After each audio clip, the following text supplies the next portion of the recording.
Okay, so welcome to part 3 of how to use Pixel Lab. Now, in the previous video, I talked about how to use text extensively. Now, I'll be talking about how to use this hexagonal shape here, majorly for shapes right here. So let's begin. Now, the first icon we have here is stickers. You can just click on it and then scroll down. Then let me select this, check, enlarge it, just drop it somewhere, right? So once you click on empty space like this, you deselect whatever it is you have clicked on. Now the second icon is import. I've clicked on import. Import says I can put in any of this. So just like we have image import at the top here, if you have watched that video, image import at the top here from gallery, can you see? So I'll click outside like this, select, and then I have draw. So draw is for you want to write anything, or maybe you actually want to sign and then you want to send to someone. So you can just do that easily on Pixel Lab. You sign and send to the person on a white, page like this. Then the next thing is shapes, which is what we really want to talk about. So whenever you click on shapes, the default shape that comes on scene is the rectangular shape. Now let me add a color to this red color. Now let's take the functions one after the other. See this radius. Can you see what is happening? Can you see what is happening? So that is what that one does.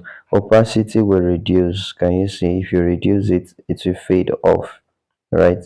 Then the next thing, you have the stroke. Can you see that? You can reduce the opacity of the stroke, right? And then you can reduce the style. So let's say I remove this radius. Now the edge, look at this. Look at what is happening at the edge.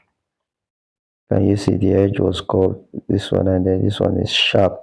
So you can do all of this. You have the radius, the blur radius of your what's it called, of the shape. Excuse me. So you have the blur radius of the shape right here, right? So of the stroke that you added. So that is that about this. Now let's talk about another thing. Let's say you pick another shape. Can you see it is still rectangle that shows on the screen? Click on this place and then you can change to any other shape that you want here. In this case, I will be using circle. So let's say we have a circle this way. I'll first come down here to change the color. Are you getting it? So we have here, we change the color and then I click the checkbox. I can decide to click on this and hit the copy button. Then right here, you can see because it is red, then I would change the color to say white.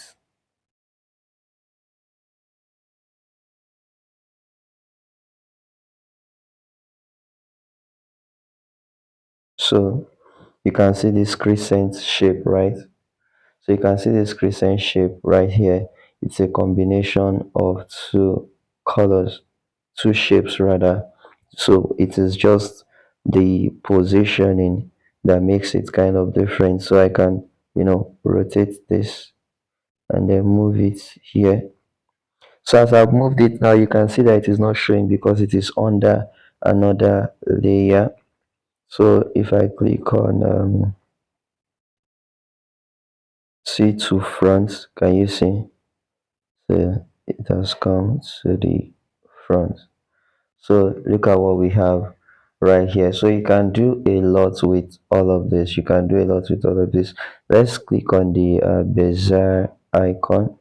So this one now enables you to just connect, and by the time you click on the check button, it brings that shape as one for you. It brings the shape as one, and then you can change the color, do whatever it is you want to do with it. So that is what the bezier does. click outside. When I mean click outside, click on empty space, and then we have arrow. Look at this arrow. Look at the size. You can choose to increase the size.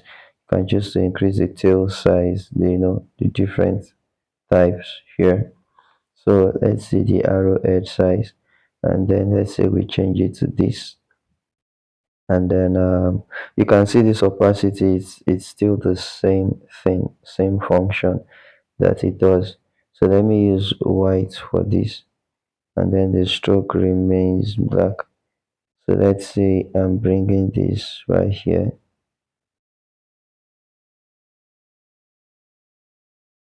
Let's say I'm bringing this right here. Okay, I'm trying to scale it down here.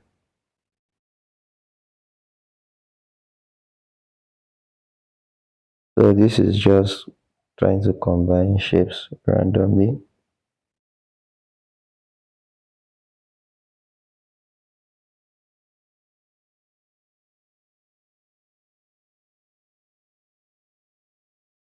Okay, so I don't want to take too much of our time.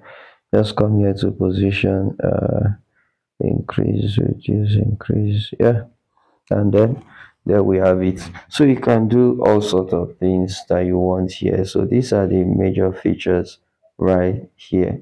So let me take just one more again. This time you can see the way I'm moving all of these with these icons right here. So let me use a circle. No, don't stretch your circles, it is not good. So that was why I had to close that. Always reduce from the edge. Change the color. So let's say I'm using a red. Now in under the modifications we have copy to front, back, position, texture. So what does this mean? Let's say you want to texturize. I don't have any texture here. Okay, let me just put this. So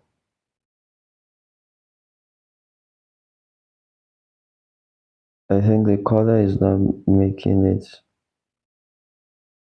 Okay, yeah. So you can see because of the color it wasn't showing.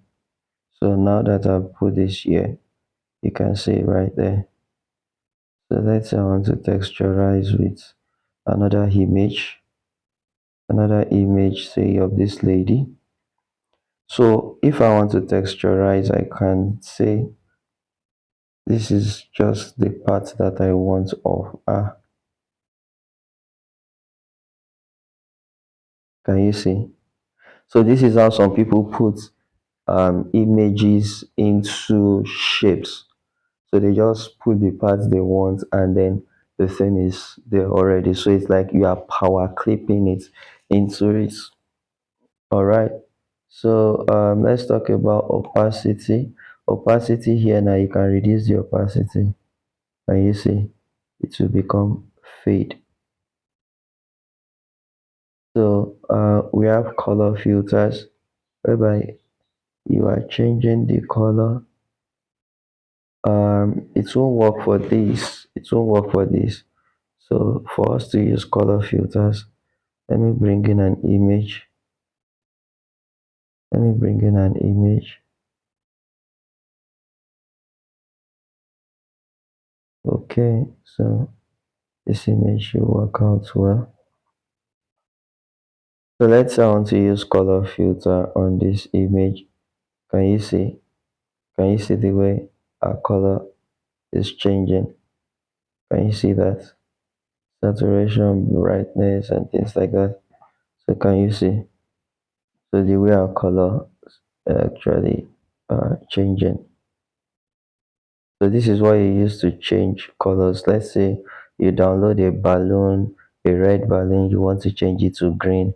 This is where you do the control under this hue. You just change it to whatever color you want, and then boom, that is it. So then we have stroke. In a case whereby you want to make this to look like a frame, can you see I just move this back, and then I can increase the stroke width. Are you getting it? So with this now I can have this here. I can click on this to add stroke to it and then increase the stroke as well. And then I have this right here. So yeah, we have the eraser. Eraser happens, you use your eraser, you can increase it, then increase the blurriness and then the distance from your hand. So it is possible if I clean this place now. Go and look at what will happen there. Can you see? Our face has been cleaned, so undo. That is not what we want. So we have the mask. I can decide to mask, turn on the mask. I can decide to mask like this.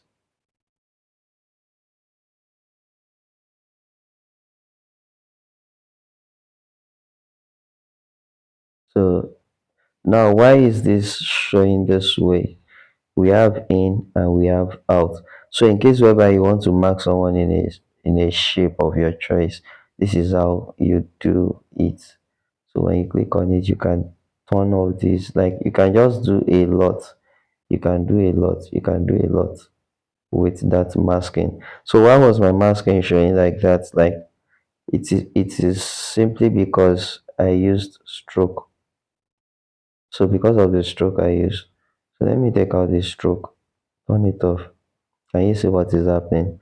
So I can decide to write maybe broken here, concept, anything you feel, would flow into it. Okay, I've talked about the eraser too. Then we have the erase color too. So let's say you want to take out a particular color from an image. Let me click on this red erase color. I'll just click on this color picker.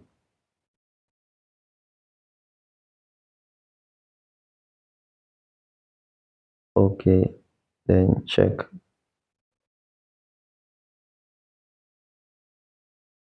Oh, sorry. So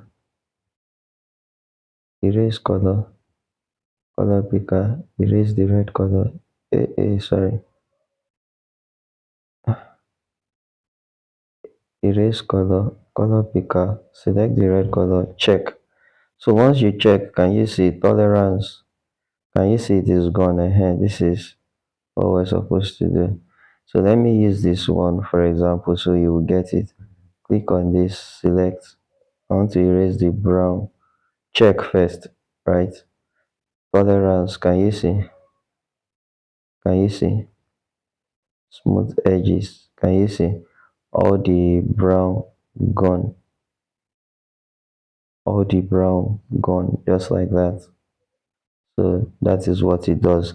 So in case you want to erase any color, that is how you can actually do that, and you're familiar with rotate, perspective, and the likes. So let's move to the next one. So here we have color. This color here refers to the background color. Can you see? It refers to the background color here. So we can check this transparency.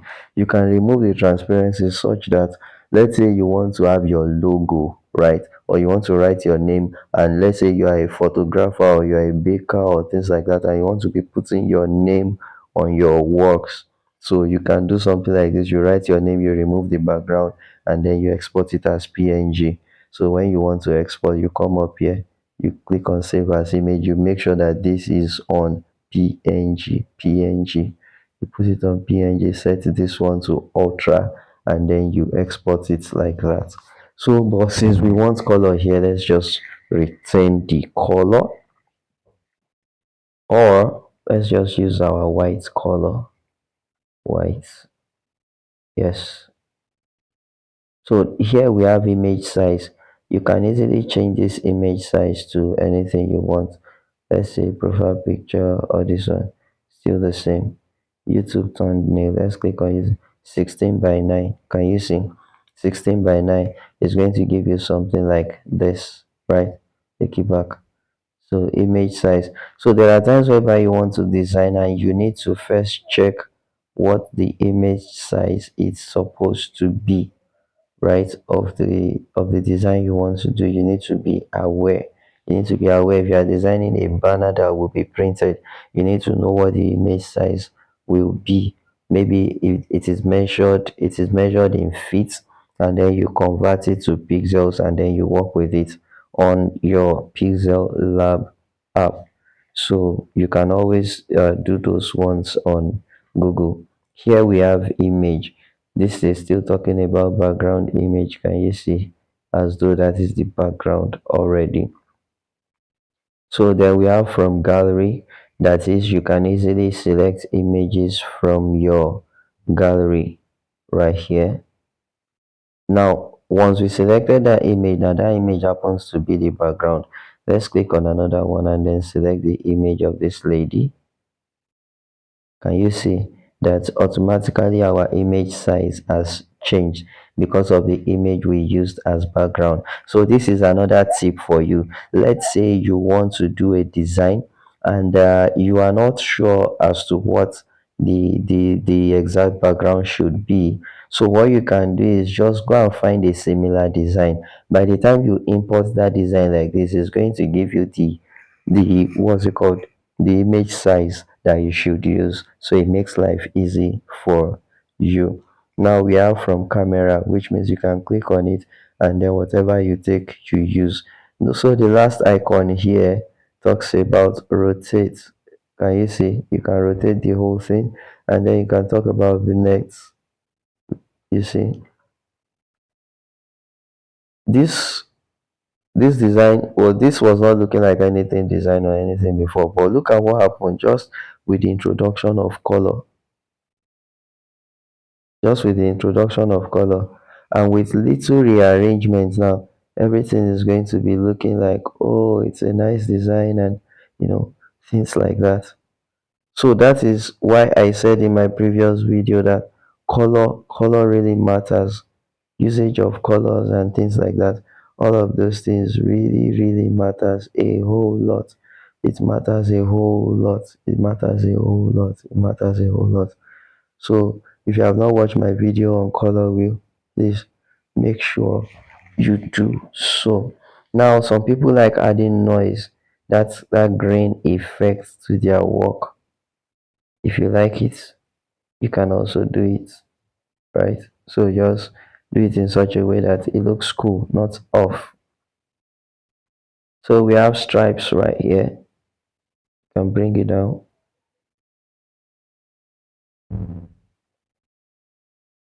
We have brightness. You can increase the brightness, but I wouldn't advise I use the brightness in this app. You can use Snapseed. Yeah, you can control the brightness of your image on Snapseed before bringing it here. So we have contrast. So when it comes to image editing, you can do all of those on Snapseed. You can do all of those on Snapseed. Can you see the hue is changing the color? Then we have saturation. Can you see? Don't edit your work to become so hot like this. It is wrong.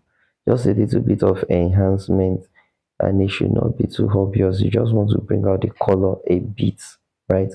So with this, I believe you have learned a thing or two. You've learned a thing or two about how to use Pixel Lab.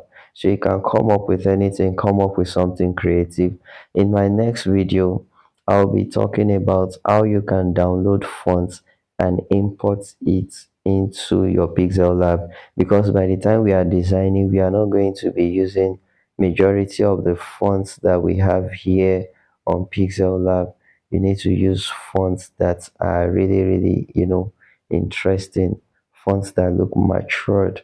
So that is so let me just show you what I'm trying to talk about here, right here.